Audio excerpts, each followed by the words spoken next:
Thank you, Tracy. And also like to thank Dawn and Chaz for the intros. Our first speaker is going to be Professor Heather Knutson from Caltech. And I really recommend that you pay attention for this talk because this is the big one. This is the intro to everything that is going to be covered in more detail later. So today, Heather is going to tell us about atmospheric structure, gas giants versus sub-Neptunes versus terrestrial planets. Sounds like a fighting match, but please come up, Heather. Thank you. 35 minutes with and then 10 minutes of questions. I'll give you a 5-minute warning. Stand. Yeah.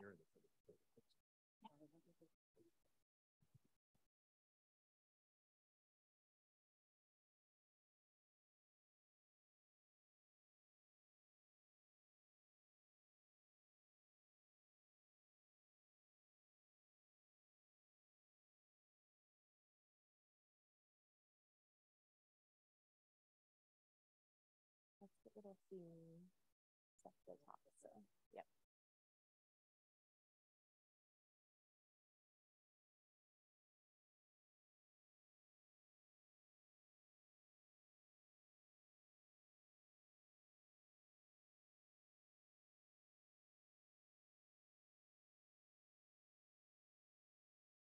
All right, it's not good to go, or it is good? No. Oh, weird.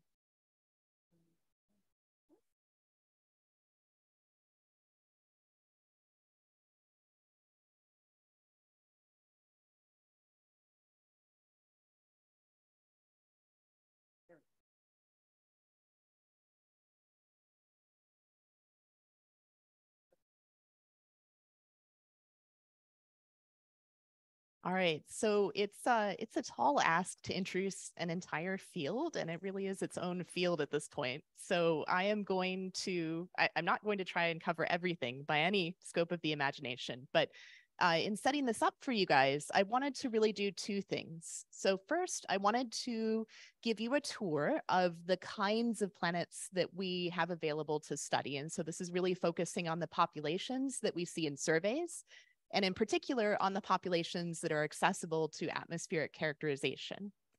The other thing that I wanted to do is to give you a flavor for some of the questions that we want to ask about these populations of planets.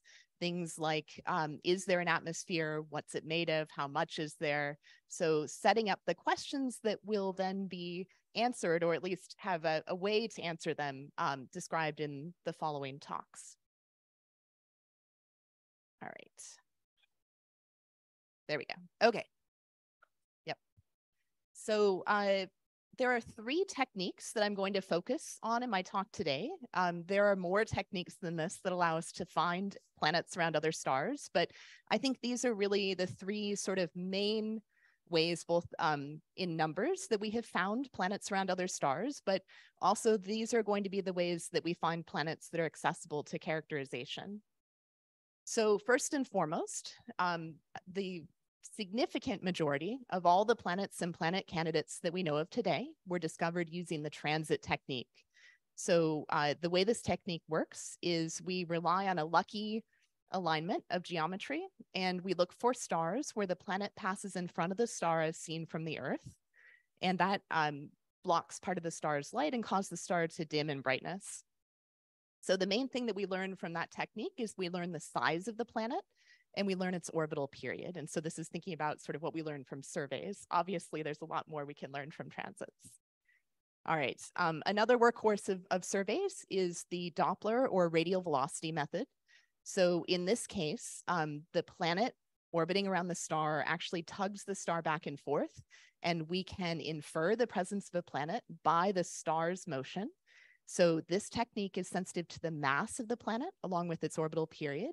Technically, it's m sine I, where I is the orbital inclination, but today I'm going to talk a lot about transiting planets, and for transiting planets, we know the orbital inclination, and so this technique will give us the true planet mass. The last technique that I'm going to touch on is direct imaging. So unfortunately, The populations of planets that we see with transits and radial velocities are not really accessible to the direct imaging technique. So direct imaging, our goal is to actually resolve the planet separate from the star. This is a very technically challenging task. And so it's going to work best for planets that are fairly far from the star and also quite luminous. So we'll talk about the different populations of planets that we see using each technique. For now, I just want to highlight that the main observable from direct imaging is the luminosity of the planet. So we don't directly measure the planet radius or the planet mass, but we can tell its brightness. And we can also see its projected separation from the star. Okay, so using these techniques, and here I'm also showing planets discovered by another technique, which is called microlensing. So that's when you have a star and a planet pass in front of a background star and actually lens the star's light. So that population is shown here as well for completeness. So this is showing us the semi-major axis on the x-axis in AU. And we have the solar system planets here to orient ourselves. So Earth is at 1 AU, so you see Earth here. And then we have our gas giants further out. And then on the y-axis is the planet minimum mass in units of Earth masses, because this includes non-transiting planets detected with the radial velocity technique. So for those, we just measure m sin I, where I is the unknown orbital inclination. But for most of these, most of these are transiting. So you can see transits are in purple, radial velocity is in blue, and direct imaging is in, radial velocity is in yellow, direct imaging is in blue. There's a lot of planets on this plot. If you count planet candidates, we currently know of more than 10,000 planets and planet candidates orbiting nearby stars. And that is a real wealth of planets to work with. So that means that we have planets spanning a wide range of sizes and planets spanning a wide range of orbital separations, and also planets spanning a wide range of ages. And that's a really kind of rich, varied population to look at. So in this plot, which was taken from a review by Curry et al., the planets which have spectroscopic observations of their atmospheres are shown as darker circles. And so this also gives you a sense for the populations of planets that we have access to for atmospheric characterization studies. So you'll notice that there's a population of planets close in.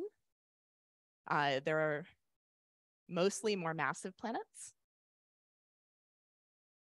but also some smaller ones. And then you'll notice that the other population that we have access to is this population of directly imaged planets out here. So let me just name the sort of different categories of planets. We're going to use these labels as a shorthand for where these planets lie in this plot, as I refer back to them throughout my talk. So the first population of planets that we discovered, and still one of the best characterized populations today, is gas giant planets that orbit very close to their host stars. So we're going to refer to these planets as hot Jupiters. They're Jupiter sized, they're highly irradiated. It's a pretty descriptive label. All right. A little bit further out, we have what are often referred to as warm or cold Jupiters. So these are also gas giant planets, but they're located far enough from their star that their atmospheres receive less light. Their temperatures are a little bit lower.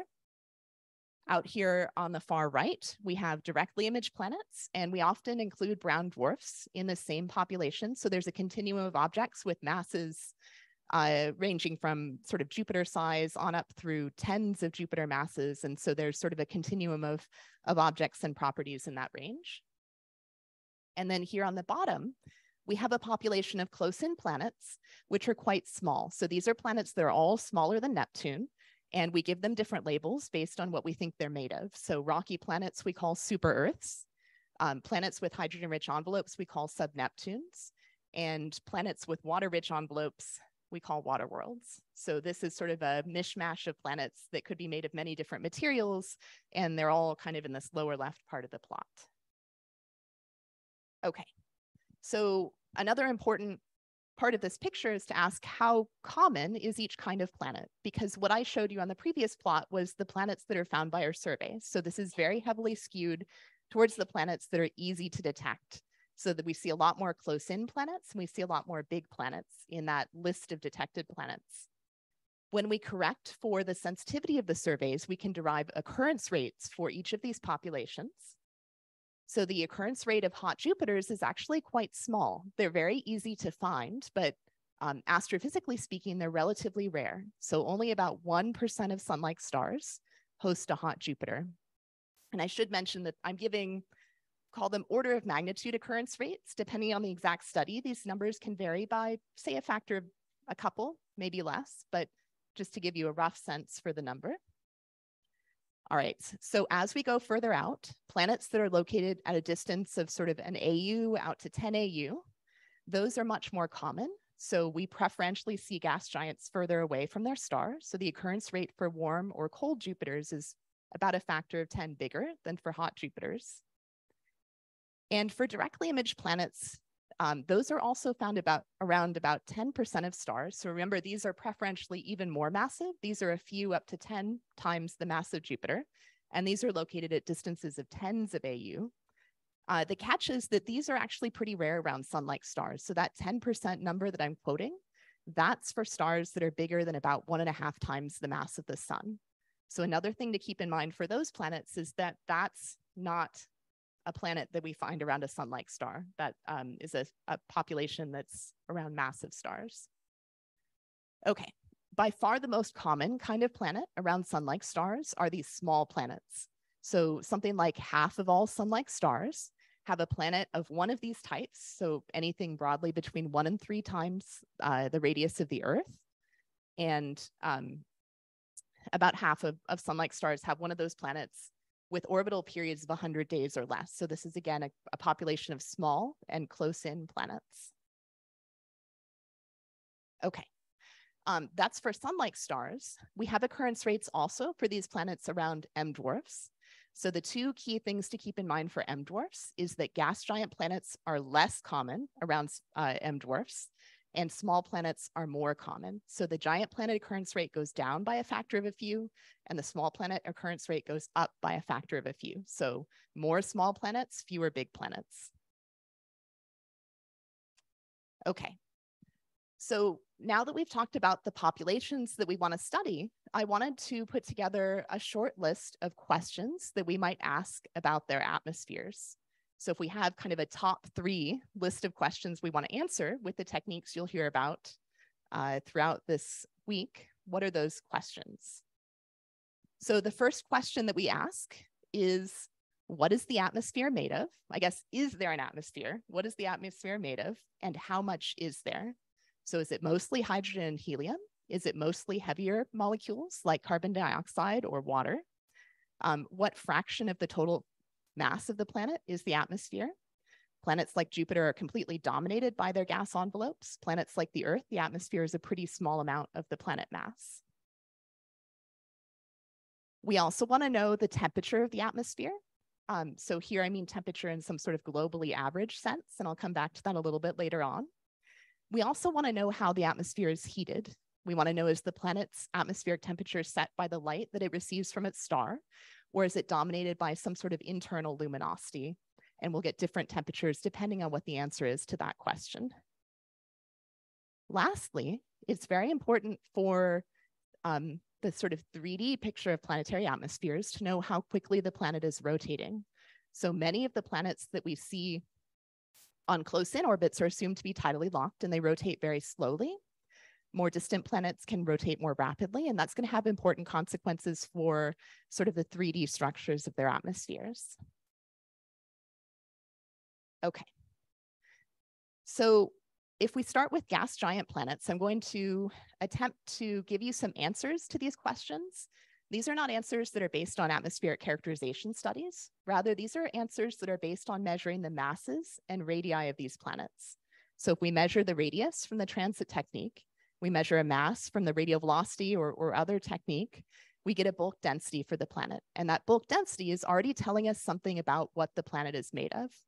So if we look at the bulk densities for gas giant planets, so these are, technically these are warm Jupiters. These are gas giants that are close in, but they're not the hottest of the hot. We can estimate the fraction of the planet's mass that's comprised of hydrogen and helium versus heavier elements, so anything heavier than hydrogen and helium. And so this is work that was done by Daniel Thorngren and Jonathan Fortney back in 2016. So they built a very simple toy model for the planet where you have a rocky core surrounded by a solar metallicity hydrogen and helium envelope, and you can tune the size of the core in order to match the measured mass, radius, and age of the giant planet. So essentially you're retrieving, you could think of it as the core mass or just the total amount of metals in the giant planet. So it was really exciting. When you look at this plot, there's a line here on the bottom, which corresponds to a giant planet, which is made of the same material as the star. So this would be a solar metallicity giant planet with no core, just all gas. And you can see that every single one of the giant planets that they fit are enriched in heavy elements. So this is a striking piece of evidence that supports the core accretion model for the formation of these planets. We think they start with a giant core and then accrete gas on top. But it probably also is telling us something about the enrichment of heavy elements in the envelopes of these planets. So one caveat with this plot is that we don't know from the mass and radius alone how these elements are distributed within the interior of the planet. It turns out that's not hugely important for estimating the total amount of metals, but it is really important when we ask what might we see if we try to characterize the atmospheric compositions of these planets. So how much of these metals is mixed all the way to the top, or rather formed, incorporated into the gas at the top, will determine what we see. But we know that all of these planets are enhanced in heavy elements, and we might expect that their atmospheres would be as well. When we look at the planets in the solar system, we see that Jupiter is enhanced by about a factor of 4 in most elements that we've measured relative to the sun. Saturn, that's closer to a factor of 10. Uranus and Neptune, that's more like a factor of 80. So in the solar system, we see that all of our giant planets also are enriched in heavy elements. That's really interesting because we would like to know where giant planets form. We know both inside the solar system and also around other stars that giant planets likely migrate away from their formation location. And in particular, we think it's very difficult to form gas giant planets on very close-in orbits. So for many years, basically as long as we've known about hot Jupiters, it has been speculated that hot Jupiters probably formed further out and then migrated inward. But demonstrating that and knowing exactly how far out they formed has been an open question for many years. And it's one that we might be able to answer by measuring the atmospheric compositions of giant planets, in particular, their elemental abundances. So the idea is that the giant planets, their envelopes become enriched by accreting small solids that are vaporized and mixed into the gas. So the elemental abundances that are enriched in their atmospheres should reflect the elemental abundances of the solids that they accrete. So if you enrich the atmosphere by mostly accreting rocky or metallic materials, you'll have a different pattern of elemental enrichment than if you have mostly accreted very ice-rich materials. So ice-rich would give you a lot more oxygen relative to the other elements. So the idea is that these elemental abundances are a fingerprint for the region in which the planet at least finished accreting its envelope. Well, there are some complications. When we study planet atmospheres, we would like the disk structure to be very simple and well understood and easy to map to elemental abundances. Anyone who studies disks know that disks are complicated, that they evolve in time, and also that small solids can migrate. So this is not a really easy one-to-one mapping, but nonetheless, I think we could make the case that we can constrain the possible formation time and formation location using these elemental abundance patterns. This has not been something that's been very well measured to date, but that's changing with JWST. So I think this is one area where we're going to see big steps forward over the next couple of years, and we're already starting to see that with the early JWST results for gas giant planets. Okay. We can also study the compositions of small planets. So the first sort of big piece of evidence we have for the compositions of small planets is we look at their frequency as a function of size. So this is for small planets with orbital periods of less than 100 days from the Kepler survey. And this is corrected for survey completeness. So this is the intrinsic occurrence rate. And you see that this population of small planets is bimodal. So that the idea is that this bimodal radius distribution reflects a dichotomy in composition. And the sort of main framework that we use to explain this dichotomy in radius is to say that this is a population of mostly rocky planets, which formed with a hydrogen-rich envelope that's about a few % of the planet mass, and that a subset of those planets then lost that envelope. So you have the same cores, rocky cores on both sides, but you just have cores with hydrogen that appear bigger and without hydrogen that appear smaller. Okay, so the main evidence for this is if we look at the distribution of these planets in period size space, you can see that the smallest planets are preferentially located closer in.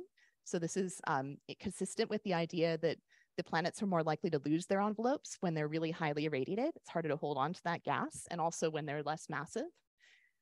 Planets that are bigger also tend to be further out. These are the planets that we think kept their hydrogen-rich envelopes. Okay, so we have a sanity check on this picture, which is if we go and measure the masses of planets that are small and located very close in, these are the planets that really should have lost their hydrogen-rich envelopes. So these ultra short period planets, there are a number of them that have mass measurements now. And so if we put them on a plot of planet mass on the x-axis and planet radius on the y-axis, you see that they follow quite nicely a line corresponding to an Earth-like mixture of rock and iron. So that's a good empirical confirmation that this population of planets really is rocky and Earth-like, as we've been arguing based on this mass loss picture. One catch is that if we think about planets like Earth or Venus, they have atmospheres which to us are quite meaningful and significant, but those atmospheres have a negligible effect on the radius that we measure. So if we were to put Earth and Venus on this plot, they would lie right along the green line. So these planets appear rocky, meaning they don't have hydrogen-rich envelopes, but there's still plenty of room for them to have quite significant high mean molecular weight atmospheres. And whether they do and what those atmospheres are made of is another really interesting open question. Okay, so we have yet to detect a high mean molecular weight atmosphere for a rocky exoplanet. So we have ideas of what they might be based on the solar system and based on models, but we have very little empirical knowledge of these atmospheres.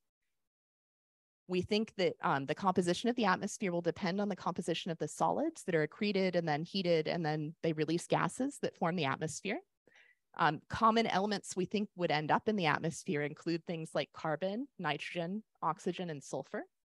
The molecules that those form will depend on the temperature of the atmosphere and also on the ratios of these elements. So different chemistries are possible, but we think this is sort of the basic building blocks that we expect for typical rocky exoplanet atmospheres. You can have some hydrogen as well, but hydrogen is hard to hold on to if you're a hot rocky exoplanet. So that might be one that evolves in time. And I highly recommend the review by Wordsworth and Kreidberg, which goes into all of this in a lot more detail. Okay. If we want to study the atmospheres of rocky exoplanets, we have a challenge. And that challenge is that most of the atmospheric studies that we've done to date focus on gas giant planets. Gas giant planets are much bigger and therefore easier to characterize than small rocky exoplanets. So this is just the size of Jupiter to scale compared to the size of the Earth. And so if we think about the area of Jupiter relative to the area of the Earth, it's more than 100 times bigger. So all the signals that we want to measure are at least a factor of 100 smaller when we move from giant planets down to rocky exoplanets. And that's why we haven't been done very well to date in detecting the atmospheres of rocky exoplanets. Fortunately, we have a shortcut which will help mitigate this problem. That shortcut is instead of studying rocky planets around sun-like stars, which are quite large, we can instead pivot and look for small rocky planets which orbit small, dim M dwarfs. And by doing that, the size of the planet relative to the size of the star is bigger. So all of the atmospheric signals we might hope to measure are more easily measured for planets around M dwarfs. So another key thing to keep in mind about the small planet population is anything we might learn in the next few years from JWST about the properties of small planets, most of those small planets orbit small stars. So we're not looking at a population of solar system analogs for the most part. Okay, That may have implications for what we find, because it's not necessarily a given that small planets orbiting small stars will be made of the same materials as small planets orbiting sun-like stars. So as to say, when we study rocky planets around M dwarfs, they may have different bulk and atmospheric properties than, say, the terrestrial planets in the solar system. One of the key differences, we think, probably has to do with water. So small stars have cooler and more compact disks. The water ice line, which is the point where water would freeze out into solids, is located much closer to the star in these systems. So we think that small planets around M dwarfs may accrete significant quantities of water more easily than planets around sun-like stars. And again, I'm talking mostly about close-in small planets, because those are the ones that we find, and those are the ones that are most accessible to characterization techniques. So close-in small planets may be more water-rich around small stars. Another key difference is that small stars emit more X-ray and UV radiation as a fraction of their bolometric radiation. So the higher activity levels of these stars may drive increased atmospheric mass loss for small planets in orbit around them. So it may be harder for small planets around M dwarfs to keep hydrogen-rich atmospheres in particular, but also we may see enhanced rates of atmospheric mass loss across all atmosphere types. So that's another key question where these planets might look different, is they might lose their atmospheres more easily than rocky planets around sun-like stars. Okay, put these two things together and you walk away with a hypothesis that there may be a class of planets called water worlds. So these are planets that have large radii relative to their masses. They can't be just made of rock like the Earth. But instead of having a little bit of hydrogen and helium, they might instead have water-rich envelopes. So one big open active area of investigation right now is this question about, do water worlds exist? And if so, how common are they? So the best place to look for water worlds is around low mass stars. So this is a population of planets orbiting M stars only, with measured masses. So this is mass and Earth masses on the X axis, and with radii in Earth radius on the Y axis. So we can compare the measured densities of these planets to theoretical models with different bulk compositions. So the Earth-like model is the brown line down here. So you can see there's a population of planets around these stars that appear to be rocky and Earth-like. But there are also subpopulations that have lower densities. So at the same mass, they have a bigger radius. And there's a subset of these planets that appear to be well matched by a water-rich model. So this is now a model which is half rock and half water. We think that's about the most water you could theoretically get, because outside the water ice line, that's about the ratio of rock to water in the solids. There are also planets that are less dense than the water worlds. So these planets must have hydrogen-rich envelopes, and the ones with translucent blue circles have detected atmospheric absorption that confirm that their envelopes are hydrogen-rich. So one big open question at the moment is whether these planets down here just have less hydrogen and helium, or whether they are a subpopulation of planets with water-rich envelopes. And that's ambiguous based on the mass and radius alone, but if we can directly detect atmospheric absorption from those envelopes, this is a question that is answerable with the James Webb Space Telescope. And in fact, there are multiple ongoing programs that are working on doing exactly this. Okay, I'm going to briefly step through the second and third questions. So I spent most of my time on the first one because I think this is in some ways one of the most fundamental questions. And it's also one of the questions that we have the most knowledge at the moment. So these other two are going to be a little bit easier to walk through. All right. So once we think we know what the atmosphere is made of, the next question is what the temperature of that atmosphere is. So we can come up with a guess as to what that is based on the distance the planet is from its star. And so this is assuming that the internal luminosity of the planet is negligible. That's a good assumption for most of the transiting and radial velocity planets that we see because they're all quite old. So planets that are billions of years old have mostly radiated away any leftover heat from formation, and their temperature is set by the amount of light they absorb from the star. So we can do a really simple calculation. So we have an incident flux incident on the top of the atmosphere. We assume that some fraction of that light is reflected away and the rest is absorbed by the atmosphere. And then we assume that the rest, the amount that's absorbed is radiated as thermal emission. So we can predict the temperature using a simple energy balance argument, which is energy in must equal energy out. So we have 1 minus the fraction of light reflected times the energy in is equal to the energy out. We can use something called the bond albedo, which is just the fraction of light integrated all across all wavelengths that's reflected to sub in for that first term. We can also further assume that the planet and star are both black bodies. They're really not at all close to black bodies, but again, as an order of magnitude starting point, it's not bad. So if we assume black body star orbited by black body planet, and we sub in for the both sides of this equation, we get something that we can write easily on a single line. We can then cancel the terms that are common to both sides. And we can rearrange to solve for the planet temperature. And so we're going to refer to this temperature as the equilibrium temperature. So you'll notice that this equilibrium temperature only depends on a couple of things. It depends on the luminosity of the star, depends on the distance of the planet from the star, and it depends on the albedo of the planet. So these are all things that we can either measure or, well, for the most part, measure or guess in the case of albedo. All right, so the biggest factors determining temperature are distance from the planet and albedo. We usually don't know the planet's albedo, but for hot Jupiters, we know that the albedo is mostly pretty low. So for those planets, it's safe to just set the bond albedo equal to 0. It's less than 0.1 in most cases.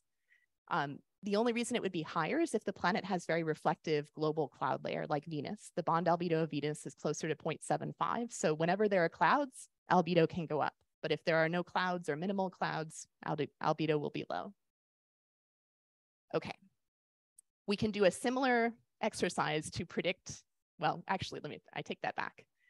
If the planet is internally heated, which is to say its internal luminosity that sets its temperature, that's the case for directly imaged planets because they're very far from the star, so they receive very little light, but they're also very young, and so they still have a lot of leftover heat from formation that they're slowly radiating away. So for those, we can't predict their temperatures. Instead, we must measure their temperatures empirically. We can do that by using their luminosities. So if we integrate their luminosity over as much of the wavelengths as we can observe, we can equate that with an equivalent black body temperature. So when we talk about the temperatures of these planets, we refer to something called the effective temperature. And this is an empirically measured temperature.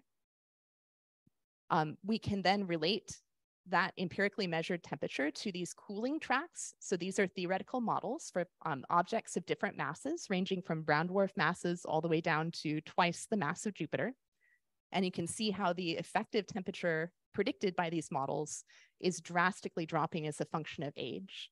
So usually we can measure temperature, we can constrain age based on the star, and from that we can read off an extrapolated mass for these objects. And so that's how we relate our observable of luminosity or temperature to the more fundamental thing we'd like to know, which is planet mass. And then we get a radius along with that as well. Okay, so what are the consequences of these temperatures? So you'll hear in much more detail after the break this morning about the chemistry of planetary atmospheres. But the basic question is, given some budget of elements to work with, we have so much hydrogen, so much oxygen, so much carbon. We want to know how those elements combine together to make molecules. And the biggest predictor of this is the temperature of the atmosphere. So temperature is a big influencer of chemistry. Temperature is also important because it determines what types of materials can condense in the atmosphere. So these reflective cloud layers that I mentioned earlier, those are very temperature dependent. So hotter planets, we think, have rock clouds of enstatite or forsterite or other similar materials. Intermediate temperature objects might have salt clouds. And then the coolest planets might have water clouds. So again, we can take a guess as to the types of clouds that might be present once we know the temperature of the atmosphere.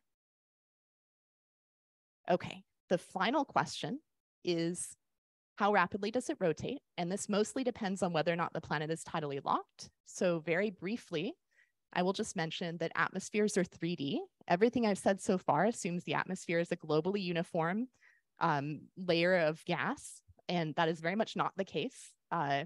The main thing that makes atmospheres 3D is the fact that these planets rotate, and their rotation affects how the atmosphere can redistribute heat in longitude and latitude. Close-in planets are tidally locked. That means they rotate very slowly. Because they rotate slowly, the dynamical scale in the atmospheres is very large. So we expect these planets to have hot day sides and cold night sides. And that has consequences, for instance, for their cloud properties. We expect these planets could have global night side clouds, but not have day side clouds, or vice versa. So these are a great example of things that are very much not globally uniform objects. For directly imaged planets, the story is a little bit different. We know that those empirically tend to rotate more rapidly, rotation periods more like hours. And that means the dynamical scale for their atmospheres is much smaller. So they are somewhat more uniform because these features of patchy clouds and patchy temperature are much smaller. All right, I'm over time. So let me just leave you with this nice artist's impression, kind of summarizing the different kinds of planets that we hope to study. Recall that we've outlined some questions of interest for each of these populations, as well as some basic properties that we can infer or predict. And so you'll hear over the next couple of days in much more detail how we actually go about both modeling and predicting the properties of these planets, and also observationally testing and exploring those models. So with that, let me wrap up and take questions. Thank you.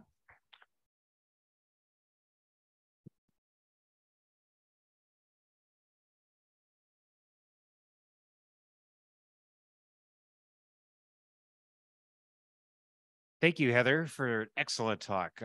Covered a lot of ground, and now we have an opportunity for people to ask some questions before the quiz. Just a joke. All right, so questions for Heather. Do we want to go, is somebody monitoring also online? Yeah. Okay, and so why don't, if you have questions, maybe line up at the mics, and meanwhile online, if there's one first, we could take that. Yes. So I have a few questions online. This is one. Everybody hear me? Yeah. Okay. So first one here is that, are there any transmission spectra indicating the abundance of heavy elements in the upper atmosphere of giant planets, and how they are distributed? Yeah, you're going to hear a lot more about that in the lecture on transmission spectroscopy later. So I didn't want to sort of preempt that.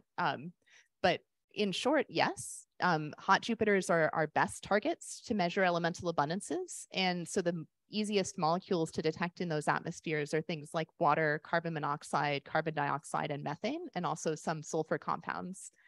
So those are the main things that we tend to see. So that tells us mostly about the amounts of carbon, oxygen, and sulfur relative to hydrogen in those atmospheres. For the most highly irradiated hot Jupiters, those can have more metals that stay in gas phase. So for ultra hot Jupiters, we also see things like titanium and iron and calcium and other things that otherwise would condense out pretty readily. Okay. All right. Another question online. What is the basic difference between cloud and atmosphere? Between cloud and atmosphere. So in this case, I was kind of lumping things together a little bit. And again, you'll hear a lot more nuanced perspective on this later, but clouds typically are assumed to be things that condense in the atmosphere. So these are things that are in gas phase until the saturation vapor pressure exceeds the partial pressure of that species. So we can predict at what point it'll begin to condense out and how much of it will condense out. You can also have photochemical hazes, which also produce small particles suspended in the atmosphere, but those are produced chemically. So it's a little bit of a different process and a different result, and those are more important at slightly lower temperatures. Hi, Heather. Yes. Hi, I'm Katie Bennett from Johns Hopkins University. I have a question about the directly imaged planets then. So you measure the effective temperature, and then knowing the age of the system, that's how you derive the mass of the planet.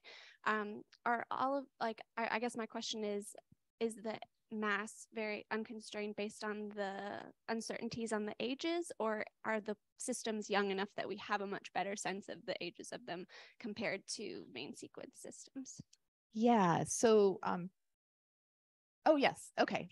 The question is, what's the main source of uncertainty in estimating the masses of directly imaged planets based on their measured effective temperatures and ages? So you're right in pointing out that the age of the star is often the main source of uncertainty because it's difficult to constrain those very precisely, and it has a very big effect on the predictions from the models. We also aren't great at measuring the temperature or the luminosity. We only see the planet brightness in particular wavelength ranges. These objects are often cloudy, and clouds complicate our ability to estimate the effective temperature. So there is a modeling challenge there as well. Yeah, but the stellar age is typically the dominant uncertainty. Yeah. More questions? We have one online.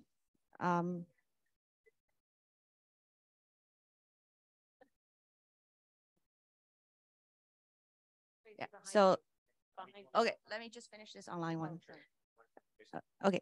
Can JWST be used to measure the CO ratio for larger exoplanets to allow a characterization of the planet's structure and or composition in addition to the environment of its formation site? Yeah, so we can measure the C to O ratios of giant planet atmospheres using JWST. A couple of caveats there. One is we're only seeing the composition at the very top of the atmosphere, so we don't really probe the composition deeper down. So we have to make some assumptions about where those elements came from, whether they were sort of rained down onto the atmosphere late in accretion or mixed upward from the core. That's an active area of investigation even for Jupiter. Yeah, sorry. Emission from, yeah, right. So emission will go a little bit deeper, but you're still not probing deep down in the envelope. Yeah. A big limitation for C to O is that there are multiple regions in the disk and multiple accretion paths that can give you equivalent C to O ratios. So when you only have C to O, there's some degeneracies in the interpretation. So it's really important to measure other elements as well, particularly things like silicon or other materials that condense out at high temperatures. So those tell you directly about how much solids you've accreted. Yeah. Hey, Heather. I have a question about direct image planets. So if we find the old direct image planet and we zoom albedo, can we back out the radius? Yeah, so you're saying if we could directly image something like Jupiter? Yeah, like with habitable world, we direct image a very far away old cold planet like Jupiter. So albedo would be albedo is easiest to measure when you measure the planet's luminosity at optical wavelengths, and that's really, really challenging for direct imaging techniques. Yeah, with habitable world observatory. Yeah. Okay. Yeah, if you measure the optical brightness, that would tell you something about the albedo, even if it's yeah, it's going to be hard, but you could. Yeah. We have someone here. Yeah, and I should mention there's a whole talk on these planets that we'll go into that in more detail. Hi, how's it going? Yeah.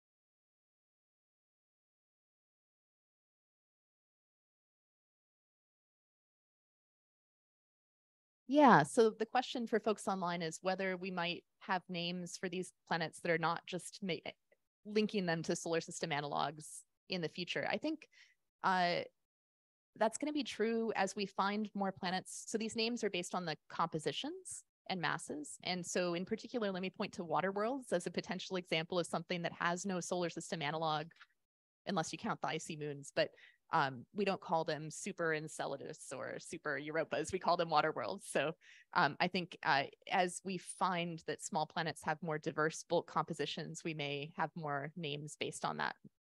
But it's a really interesting question, is how representative or not the planets are in the solar system to the planets we find around other stars. Yeah. Okay. Yeah. Do you want to take one more? Sure. All right.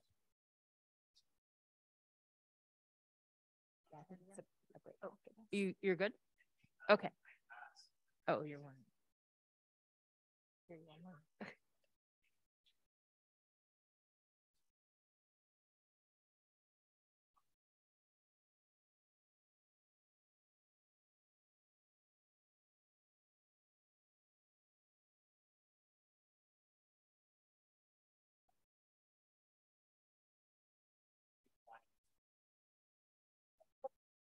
Yeah, so the question is, why do we preferentially see directly imaged planets, which now we're saying 5 to 10 times the mass of Jupiter, located at sort of 10 out to 100 AU, so very big and very far out. And the question is, why are those more likely to form around stars that are more massive than the sun?